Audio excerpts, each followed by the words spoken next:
Maravilha.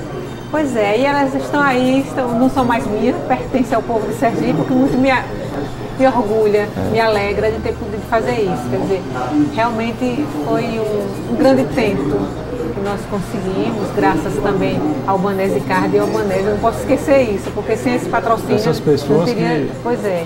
E como foi o patrocínio também, por exemplo, da Pão do Imperador, que foi da Energisa.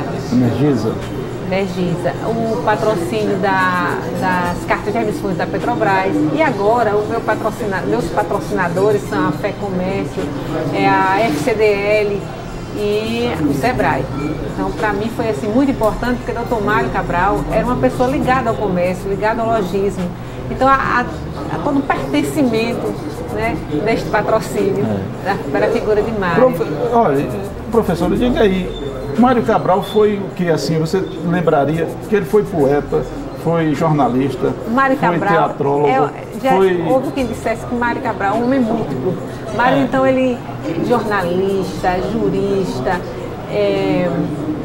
um grande pensador, crítico de cinema, crítico de arte. Ele foi um prefeito tampão, mas um prefeito assim, operoso, pelo pouco tempo que teve.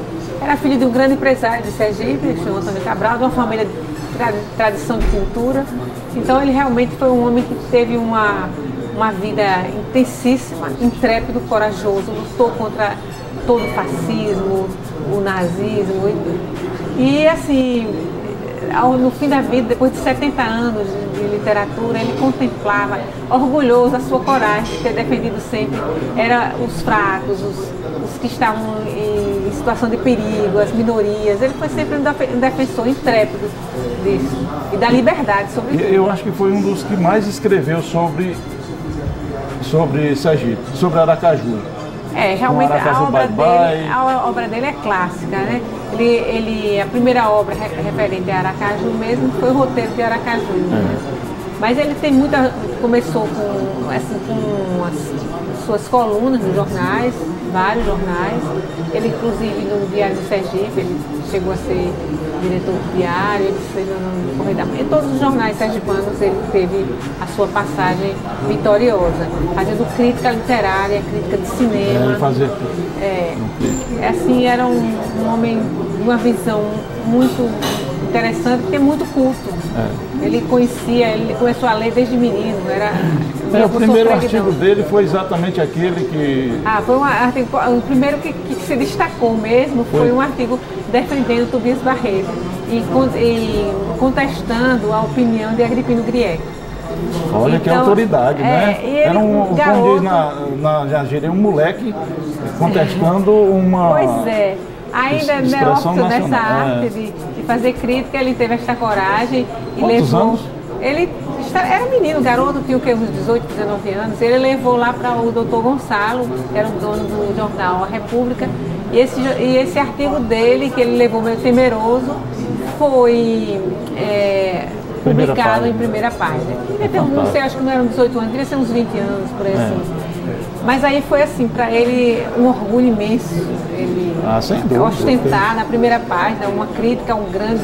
E aí ele passou a ser conhecido, e depois o próprio Agripino Grieg conheceu o valor do Dr. Mário, e até passaram a ser amigos, se corresponderam. Ele gostou da intrepidez, da coragem de enfrentá-lo, né? Mas assim, ele foi conhecido, ele era um grande missivista, se correspondia com diversas figuras da vida nacional. Tem cartas do grande Érico Veríssimo. Jorge Amado era amicíssimo dele, era muito amigo dele. Tem Câmara Cascudo, até Roger Bastide escrevia para ele. Então tem assim, aquele Malbataan. Então, muitos intelectuais escreveram e essas cartas estão publicadas, algumas delas neste livro, bem como alguns textos, uma seleta de textos de diversos assuntos. Ele é um homem que escrevia sobre tudo, né? E também tem uma seleta de poemas dele, algumas condecorações. Uma coroa de poemas também. Ele tem uma obra vastíssima, é um grande orador. Foi professor de Direito, foi professor de Literatura na Escola Normal, na antiga Escola Normal. Foi professor na Faculdade de Católica de Filosofia, os primeiros professores de Literatura, tanto que tem 2 depoimentos de 2 professoras que foram alunas dele, que falaram do encantamento que era ouvir uma aula de literatura de Mário Cabral. Mário Cabral já herdou isso também do tio dele, Passos Cabral, que era outro professor de literatura também muito culto. É uma família de brilhantes, né? Que bom esse resgate, professora. A gente, infelizmente, o tempo urge. Eu estava dizendo agora há pouco que isso era um programa para a gente conversar 1 hora. Porque não era só Mário Cabral, tinha Hermes Fontes que a gente tinha que conversar, acabamos falando um pouco sobre ele. Mas esse é o livro Mário Cabral, Vida e Obra, que será lançado no dia 17 de setembro no Palácio Museu. Olímpio Campos. Palácio Museu Olímpio Campos, dia 17 às 19 horas. Às 19 horas. Eu tive essa honra imensa de entrevistar essa querida amiga, que eu tenho o prazer de dizer que é minha amiga. Infelizmente o tempo é curto, como já disse, pela oportunidade. Mas também, quero muito obrigado por ter vindo. Obrigada a você também por ter me dado essa oportunidade de anunciar o meu livro. Mais uma vez eu quero dizer que para mim foi uma honra. Muito obrigado. E daqui a pouco estaremos de volta.